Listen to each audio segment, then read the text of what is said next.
everybody. Wow, this week is off to a crazy start, man. I got my water today, so I won't have any coughing. I want to thank everybody for their generosity. Danny, Dancing Dog 60, and of course, Green Lantern's Light, with not only 10 new memberships gifted, but some very kind words for the community, for the BTT community that made me so happy. Oh, right back at you, Green Lantern's Light, and everybody here. All right, so this is a pretty big story, so I decided to dedicate the entire stream to it. Sorry, Kyle. Kyle was like, I hope this isn't what the whole stream is like before we started, and I wrote a comment in there saying, it clearly is, Kyle.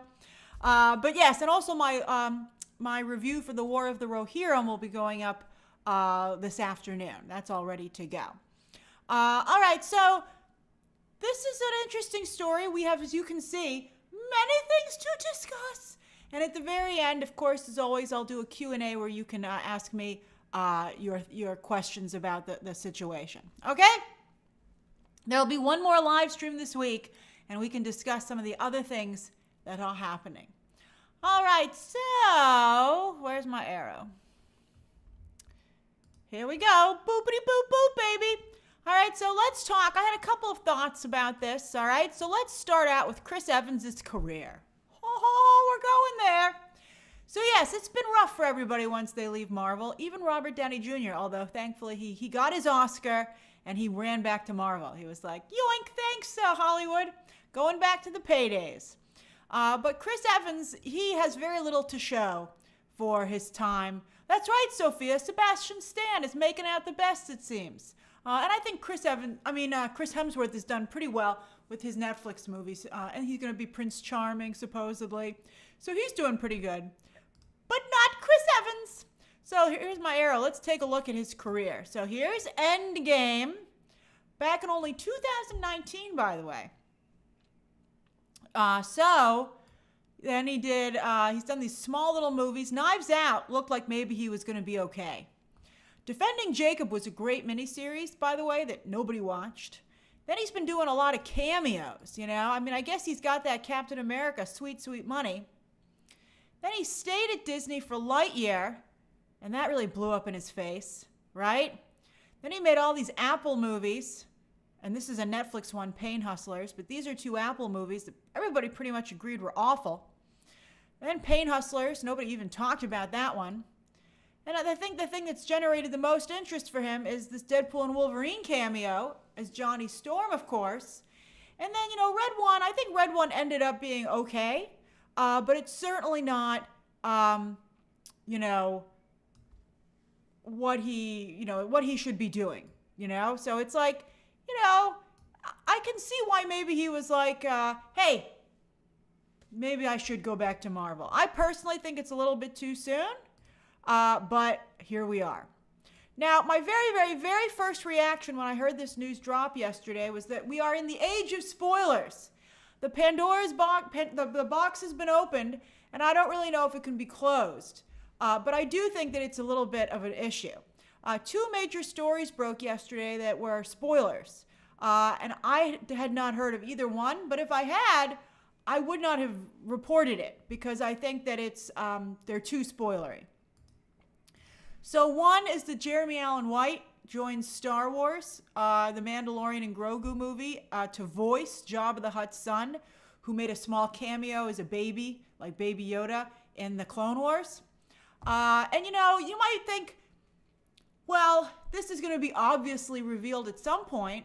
But the thing is like, I think this ruins their ability to do presentations at conventions and stuff like that, and to have big moments in the trailers. You know, this is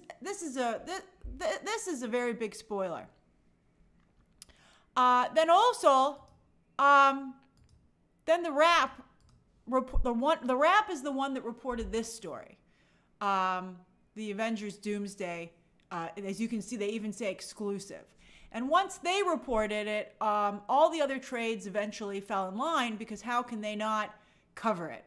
I think they probably reached out to Disney. Disney, of course, had no comment. Chris Evans' team had no comment. And I think, you know, it's a big spoiler, you know. I know the news cycle is slow right now, but I have to tell you something that I know about Tinseltown. Okay, so let me make it so you can see me a little bit better. You would be surprised at how much stuff is known around town. You know, like they really know a lot of what's going on, and like there's like, you know, it's pretty like open discussion within the industry. And for decades, they have allowed that not to trickle down to the audience. Now, you can make an argument for whether some people love spoilers. But I told you that my experience with Spider-Man No Way Home, where, you know, it really kind of hurt the experience because watching it was not so much surprises as instead checking boxes. And I think that Deadpool and Wolverine was more fun because you were surprised when Gambit walked out and when Blade walked out. I mean, I'd actually heard that Blade was in the movie, but I forgot that he was in the movie. So when he walked out and my audience went nuts, it was so fun, you know? But I think with like Spider-Man No Way Home, it was like, okay, I've completed the set. So it's tough, you know? Like in the past, I've always felt, well, if it's gonna be in the trailer, it's a okay spoiler to report. But I'm not even sure about that anymore because I think that, you know, it's just a tough situation. But yeah, so, I mean, because like, I recently watched Squid Game Season 2, and not having any spoilers for that really made a big difference. And that's right, Mika, it totally ruined Multiverse of Madness. So it's really, really tough. Spoilers used to just exist in like the dark corners of the internet, on Reddit, and like little crazy corners, like, you know, where most people never went. And they didn't spread beyond that. And I think that was maybe the way to go. So I was a little disappointed that these stories broke yesterday, to be honest with you. And I think for a minute there, it looked like maybe the other trades weren't even going to pick it up. But I think that, you know, how can you not? How can you not pick up the story, right? So The Wrap reported it as an exclusive, but then Deadline and Hollywood Reporter and Variety all confirmed it through their own sources. So it seems pretty legit, all right? I don't want to confirm it or deny it, to be honest with you. I think I prefer that we live in this space of like, maybe, right? I think that's a little bit more fun, all right? So my other reaction was, man, here comes Marvel beating DC to the punch yet again. I can't believe the bad luck that DC has. I mean, they've started over 3 times now. So I think that's really tripped them up. I mean, DC movies came out first. Thank you, Cat Shack. Batman came out in 1989. Superman came out in the 70s, you know, with Christopher Reeve. And it's really unfortunate that they just keep losing out on all their really great stories. Now, for those of you who aren't familiar, Cap turned evil the latest. This was a recent development. A lot of people hated it in the comics. They were very upset. It was an alternate universe called, you know, and here's the fateful panel where he said, "Hail Hydra." And fans were like, "I'm disgusted." Okay, so we'll see how they react to this potential situation in the Avengers Doomsday. But it was an alternate reality in the comics where Steve Rogers had been raised by an undercover Hydra agent. And so his mother was a Hydra agent. I think, was she a Black Widow? That would have been really interesting. And so he grew up as a sleeper agent within the United States. So apparently we actually have some of those. So it kind of works. But I don't know. I think it just stands so much against what Captain America does. But Cap in the comics didn't last. Superman is perhaps the first character to go evil first, I think. Superman Red Sun is, again, Russia. Fantastic comic book by Mark Miller, imagining an alternate reality where Superman's rocket ship from Krypton lands in Russia. What a clever idea. You know, what if it hadn't landed smack in the middle of the United States? It's a great idea. And it's so sad that they, you know, Sophia pointed out that Zack Snyder wanted to adapt that. And I think in some ways he sort of did. I always think that Henry Cavill was evil Superman, Mika. I agree. I think that Henry Cavill gave off more of an evil Superman vibe than he ever did a homegrown Kansas Superman vibe like, Christopher Reeve did. So Red Sun was really incredible. And then Injustice 2, of course, is the very successful video game series from NetherRealm Studios that does Mortal Kombat. This is their DC game because they're owned by Warner Brothers. And they imagined an evil Superman. You know, obviously this has gone on. Homelander is a take on evil Superman and evil Captain America.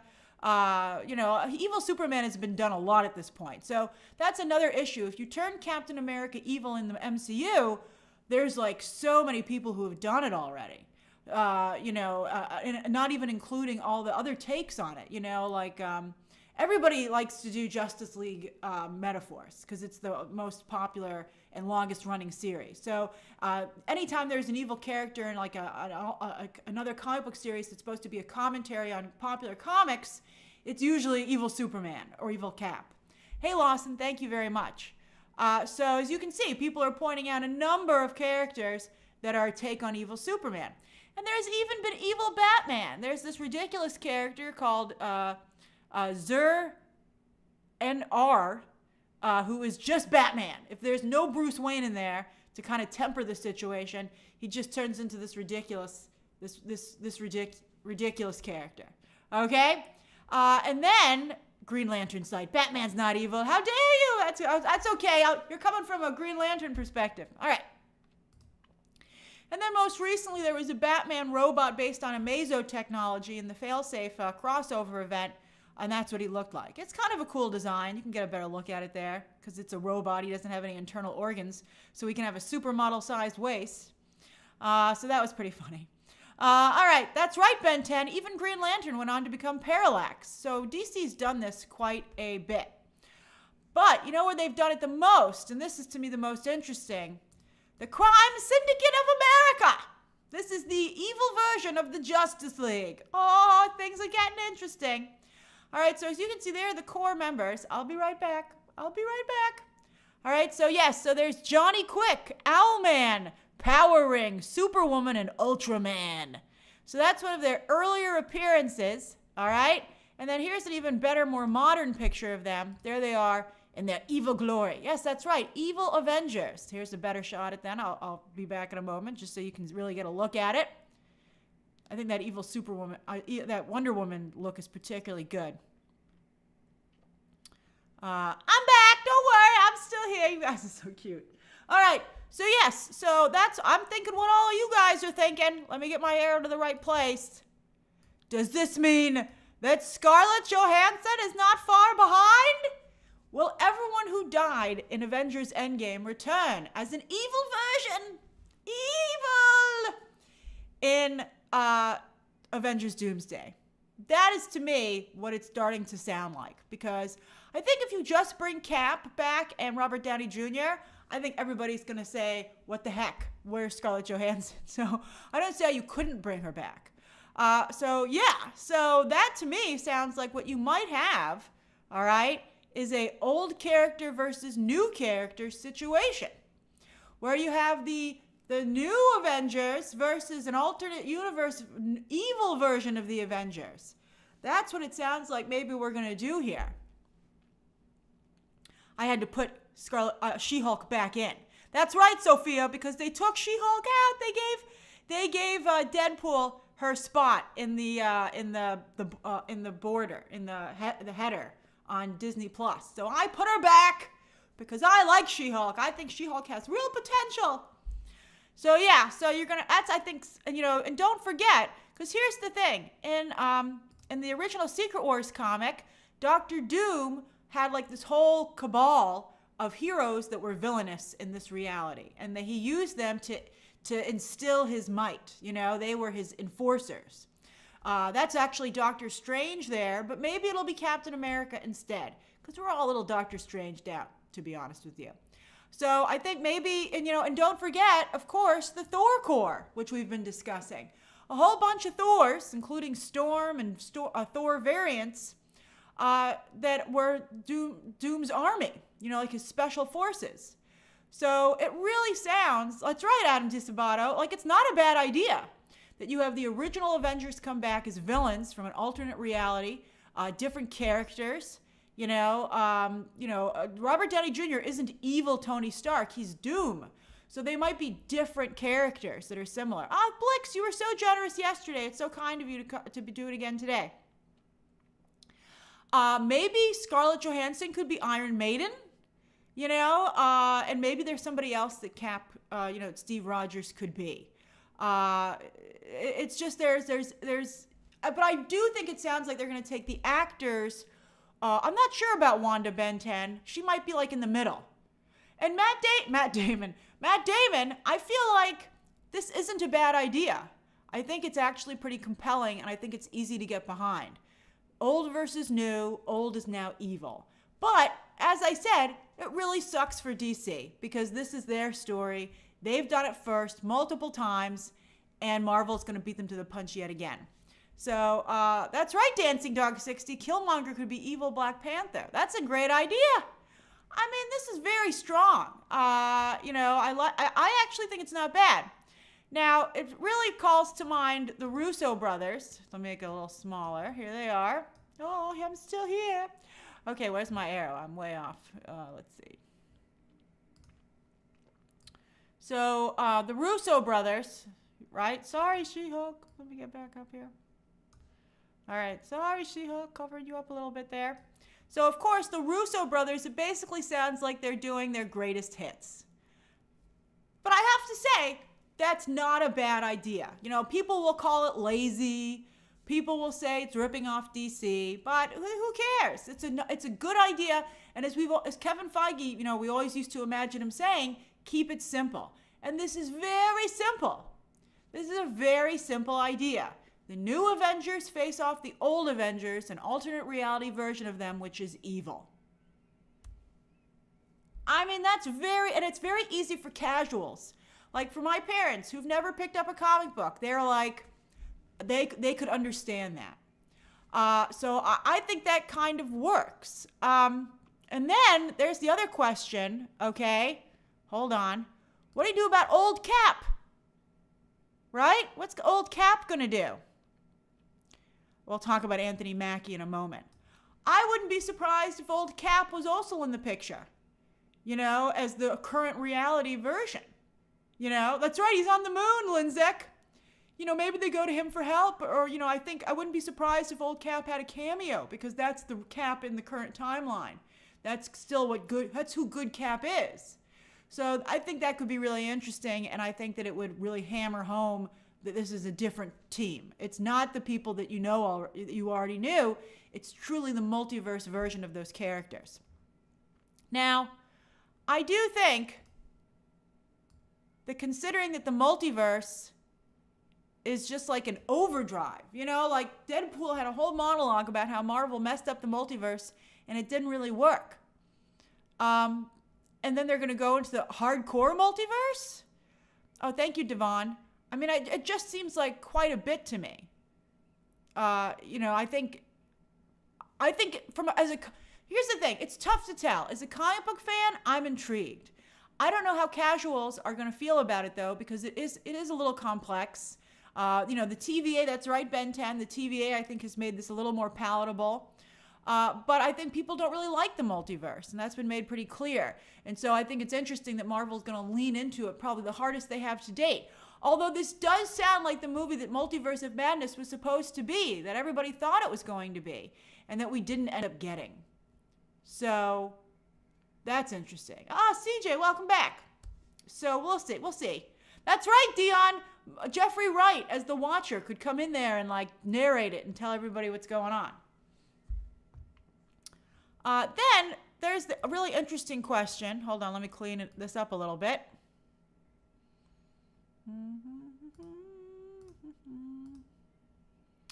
What does this mean for poor Anthony Mackie? So he, of course, has a little movie coming out. That's right, it's still coming out, called Captain America: Brave New World. Plagued by some rumors that even the reshoots have not been able to save it. It's gone through several rounds of reshoots at this point. And the rumor is that it's still having issues. However, as I've told you before, I was hearing chatter that Deadpool and Wolverine was a little soft. And that, of course, turned out not to be true. It was phenomenal. So I really want to wait till I see it for myself to really decide how, if I think it's good or not. But yeah, I think everyone's a little nervous. I think any movie that's gone in for so many reshoots is scary. However, I do think the trailers have been excellent. Hey, Henry Peters. Hold on, Jason. You're a little ahead of us. I'm not to the Q&A just yet. But I do think this creates a difficult situation for Anthony Mackie. Let me move the arrow. Like, to some degree, it could be exciting for him to get to face off against Evil Cap. But what a horrible scenario if people are rooting for Evil Cap instead. You know, you're supposed to be rooting for good Captain America. I think that I think that this would be fine at some point. I think it's a little too soon to do this.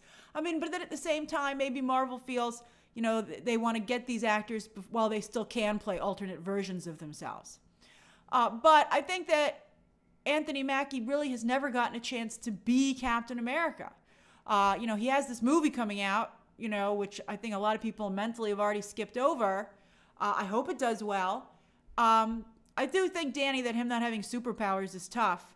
But he didn't get one Avengers movie by himself where he was the Cap, where he was Captain America. And I think that is, I think that's tough. I think that's really unfortunate. So I don't think that it's great for him. I mean, on one hand, maybe it'll be a safety net, but on the other, it could go not the way that Marvel would think that it would. So, all right. So those are my thoughts on it. It didn't take me as long to go over it as I thought it would. So anyway, let's do the Q&A. We can do like 15 minutes Q&A because this didn't go on for as long as I thought that I would. It was pretty concise. Mika, who knows where Shang-Chi is? Daniel Destin Cretton was really trying to champion him, but Daniel Destin Cretton keeps moving around to different projects and now ended up at Spider-Man 4, and I don't think Shang-Chi's going to be over there. Cosmics, I'd be surprised if Deadpool didn't at least do a cameo.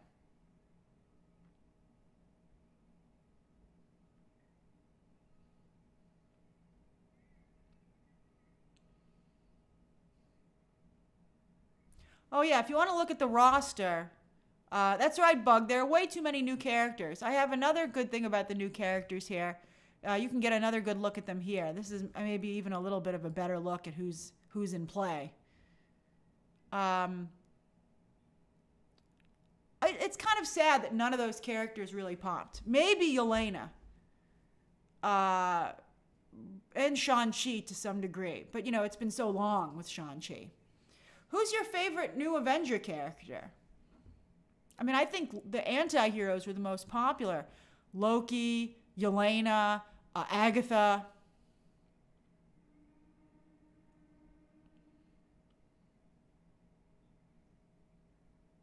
Thanks for the recommendation, Jay. Yeah, Kim, Moon Knight was fun. Where is Moon Knight Season 2? It ended with such a cliffhanger. Bobby the Dog Guy says, is there an opportunity to kill off any of these characters? Well, they could raise the stakes maybe in Avengers Doomsday. I mean, finally some characters died in Endgame, which I thought made it have a lot of gravitas, but less than 10 years they come back. Hey, Jesus, I'm doing good. Thanks for asking. But, it's not even been 10 years. 2019 is when Avengers Endgame came out. Maybe I would have at least waited 10 years. But then they would have been older versions of themselves.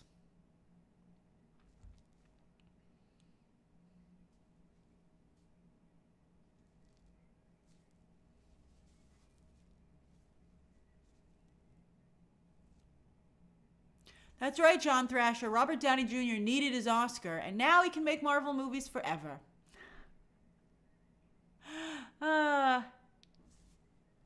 I did see the super chats, Danny.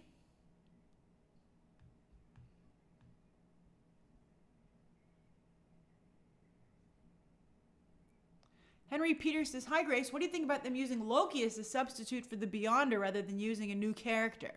I'll be curious to see what they do with Loki now that they've stuck him in that chair. That's right, Adam DiSabato, till he's 90. All of them till they're 90. Hey, President Progressive, welcome back. let's see here. Dancing Dog 60 says, can you be a Thunderbolt and an Avenger? I hope not.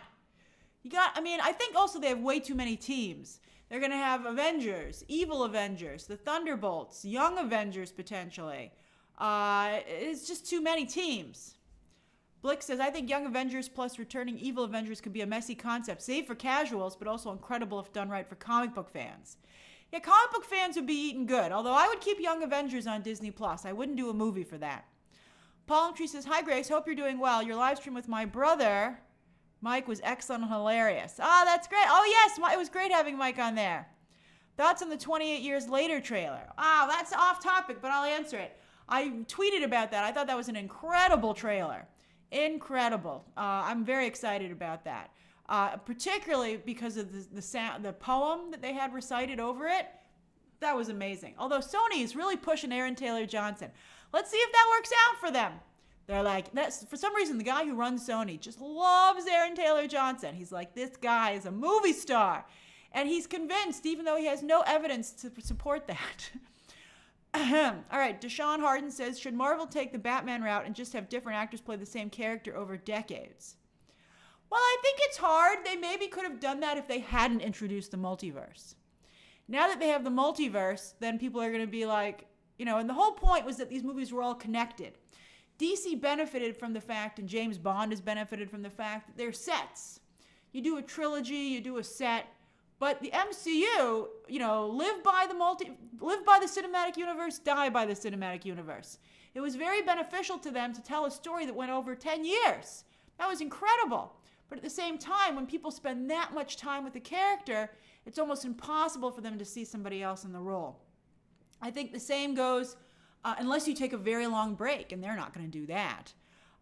Like, for instance, what are they going to do about Wolverine? I think Hugh Jackman will be playing that character for a while. Because they fixed it. He can just jump around to the multiverse. I'd be very surprised if there was another Wolverine. I mean, there might be, but I think Hugh Jackman proved with Deadpool and Wolverine that he's still very much in his prime and his ability to play that character. Jason says, Shang-Chi is messed up because of Simu Liu's issues in China. Sam never felt like Cap. None of the Marvels were interesting. Shuri as Black Panther doesn't work. I think it works, Shuri as Black Panther. And the majority of people, do the majority of people hate She-Hulk? I think they hated the show and the writing, which I understand, but I don't think that She-Hulk's been given a fair chance. I really would like to see Tatiana Maslany get a shot. That's right, Mika. I'm in the clouds, literally. Justin Richmond says, from your time as a judge on my road reel, do you have any advice for someone working on their first project? That's a tough one. I would think, try to think what makes your project stand out. Is there anything unique about it? I think, these things are tough. And obviously, maybe you want to do something that really has a lot of good sound in it because they're a sound company. Jason says, everyone will be rooting for the bad guys. That is a problem. Like, if everybody's rooting for the bad guys, I think that's going to, maybe they'll still make a lot of money with the movie, but I think that would be less fun for the people playing the new Avengers.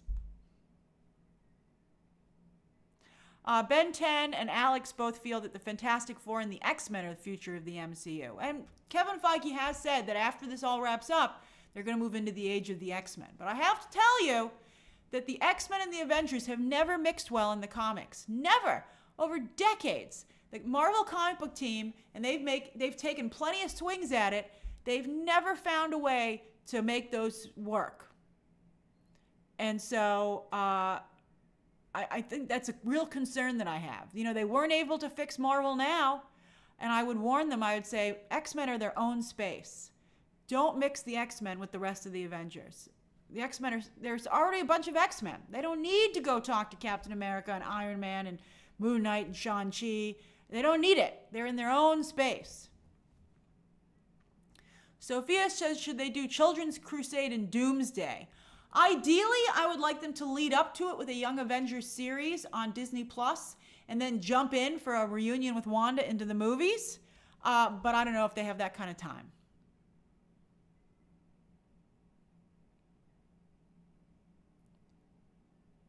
Armand points out that Shuri was very popular with young black girls and the Dora Milaje. I think, it's a little bit like Rey in Star Wars. The character very much serves a purpose and does broaden who can see themselves in the franchise. Sean is all in favor of a reboot in 2032. In 2032, we shall reboot this. I mean, it's not a bad idea to just you could have like a 0-year event. Those are done in the comics where you have some big explosion and it resets the timeline. And then you have, new actors. So you could do that. They've done that in DC, but I bet you Marvel does it first. Nicholas Cardillo says, Ballerina John Wick Universe new trailer. Thinks it's very Black Widowy. That's interesting. Oh, Armand, your niece was Shuri for Halloween. That's fantastic.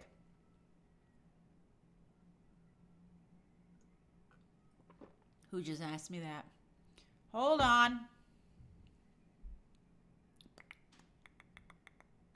Franco, I did see the Lord of the Rings animated movie, and my review will be going up later today. It's ready to go. It's uploaded. I just have to press publish. Okay. Oh, some of you already told him that. Thank you. Blick says, I get that Young Avengers could work on the small screen, but I really want to see Joe Locke's Wiccan on the big screen. Me too, Blix. I think he's an Avengers level talent. I'd like to see him on the main team, to be honest with you. I think that Young Avengers would do very well on social media, which is why a week-to-week series I think would be excellent for them. I think I wouldn't mind if Agatha season 3 or season 2 technically, WandaVision season 3, Agatha season 2 was Young Avengers. I mean, that would work for me very much. I think that would be very successful for Marvel. Danny says, do you think this is a desperate move? I don't think it's desperate. I think it's the safest move they have. I think it's the safest move they have on the board. And I hope the execution is good. And I think with the Russo brothers, you can feel relatively strong that it will be good. I think the Russo brothers know how to deliver a blockbuster film. They know that they have to sprinkle action sequences throughout, and very strong ones. And I don't think it's a slam dunk, but I think it's the best option that they probably have because they've made such a mess for themselves. Jason says, Kate Bishop and Yelena work so well together, I thought they would have connected them more. Yeah, but I think that, I'm very happy with what they're doing with Yelena. I'm very excited for her in Thunderbolts. Although that might be soon Sebastian Stan, Oscar-nominated actor. I watched the, I had heard that Jeremy Strong was very good, which is why I nominated him for Best Supporting Actor. But last night, with all the nominations for Sebastian Stan, I was like, I better watch The Apprentice. And I watched The Apprentice last night, and I actually thought it was pretty interesting. How they were able to copy some of the 1980s Trump locales was pretty impressive. They did a great version of his office that we've seen like pictures of in the news, a Trump Tower. And Jeremy Strong was incredible. And I thought Sebastian Stan was really good. It was so weird. It actually humanized Trump, which was weird, You were, he became less of a caricature. So, not everybody might like what it says. I thought that it was, honest and fair. I did not think that the movie had an agenda. I just think it was very honest. Welcome back, Mandy. Gian says, with all these Avengers, how will the Fantastic Four be incorporated into Doomsday and Secret Wars? Well, don't forget that Doom is the arch enemy of the Fantastic Four. And they are crucial to these stories, at least the Jonathan Hickman versions. I mean, if you look at this, where is it? Here, who's that? That's Sue Storm there. That's Sue Storm with Doom and her children. Although I bet, part of me feels they'll put Wanda in this spot instead, but it better not be in a romantic situation because that's just going to be really creepy. It would be really, really bad if they do that. But I wouldn't be surprised if they did because Wanda always gets treated so poorly when anyone handles her except for Jack Schaefer. Finn Moreau says the conservative channels, like toxic hate channels, make the MCU hard to enjoy. There's a lot of hate. I would agree with that. I think not enough openness to letting other people come in and play in the space. But, I think at the same time, they need to do a better job with their representation, and they need to still understand who their fundamental fan base is. Mason says, in the new Avengers comics, with Captain America as the lead, Avengers and X-Men seem to get along pretty well. I haven't been reading the new Avengers comics because I don't care for them. I haven't read, I think comics themselves are in such a bad space right now. It's sort of sad. DC, once again, I think has some of the better titles. Some people might disagree with me. I don't think they mix well together.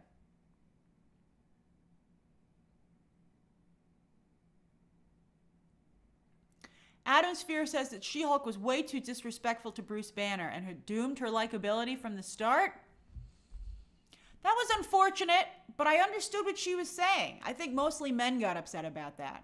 I think that She-Hulk, I wish she had expressed herself differently, but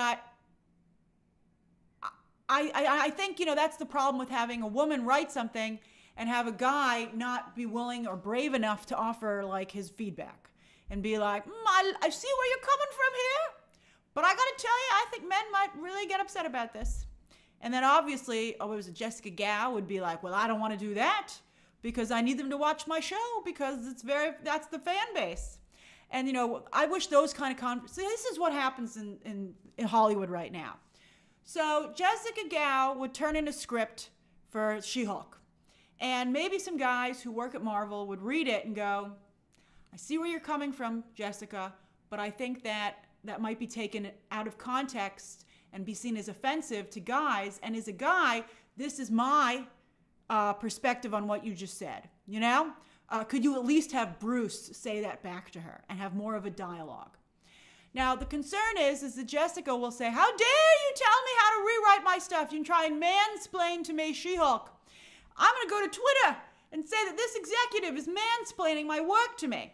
And then a bunch of people who never even watch Marvel content and don't care one lick about it will come to Jessica's defense, not even having seen the show. And they'll go, how dare you, Marvel? How dare you? And then everything just becomes a huge mess. And that executive might get Walter Hamada'd. And so that's why nobody's giving notes these days. And, content is poorer for it. Chandler Crumlin says, by making Shuri Black Panther, MCU has taken away the coolest black male character. It was in the comics.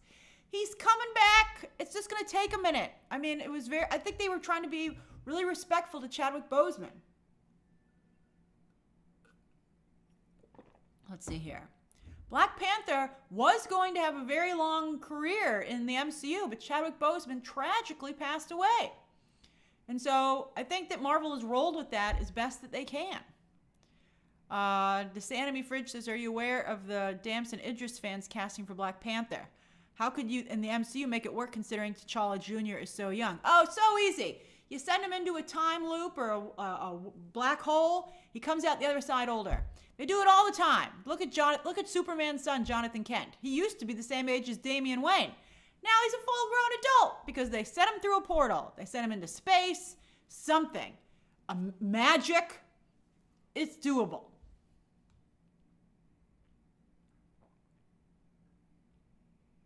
Greg says, could this cheapen the Infinity Saga as casuals could view it as a cash grab? Well, my only reaction is, how will it be written? Some people might take very poorly to evil Captain America.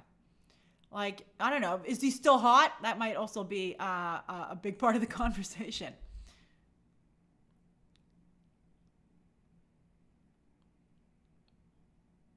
Jason says, I would love to see Sam feel like Cap. I have to tell you that Sam has never felt like Cap, even in the comics. It's really tough. I really feel for Anthony Mackie. I hope things go well for him. It's very complicated.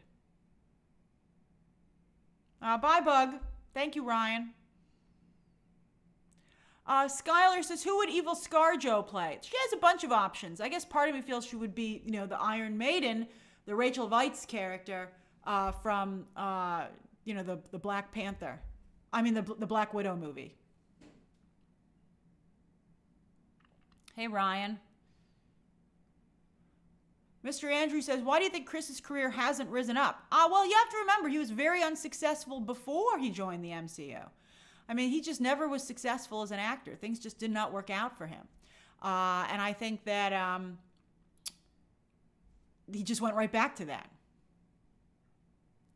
Brett says, thank you, Ryan. I think I thanked you, right? And Brett says, live stream. Will Hulkling be introduced in a project separate from MCU's Witchy Corner? I hope he's shown on a grander scale like Avengers Doomsday. I think Hulkling would be first introduced with Wiccan. I really feel, I think he'll start out as a love story.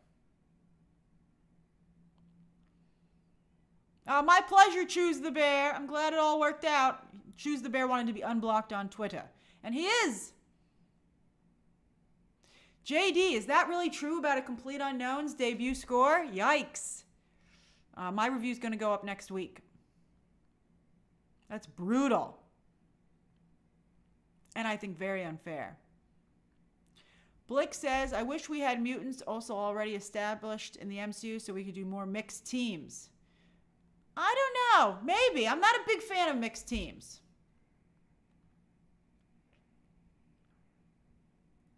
Zeta says, would you recommend they discontinue Avengers after Multiverse Saga, fully transition to X-Men? That's not a bad idea. Maybe that could be their imposed break. Like, take a little break from the Avengers and just focus on X-Men. That maybe would be nice. All right, I better get going. I had a lovely time talking to you as always. Thank you very much for joining me during the live stream. I had a great time talking to you about this. There will be one more live stream this week. And then, of course, also Craven coverage. All right, everybody. See you soon. Bye-bye. Bye-bye-bye.